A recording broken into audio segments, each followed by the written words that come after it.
বুঝবেন না আপনারা 50%-এর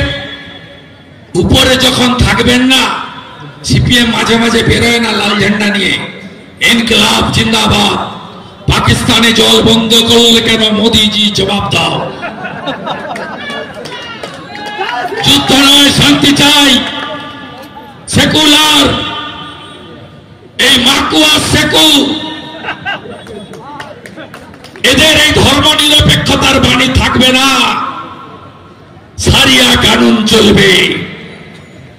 বিউটি পার্লার বন্ধ, গান বাজনা বন্ধ, ঢাক বাজানো বন্ধ, মেয়েদের মুখ দেখানো বন্ধ, মেয়েদের কর্মক্ষেত্রে যাওয়া বন্ধ, মেয়েদের শিক্ষা বন্ধ, লক্ষ্মীর ভান্ডার মুখটাই যদি ঢাকা পড়ে গেলে লক্ষ্মীর ভান্ডার আর কি করে আসবে।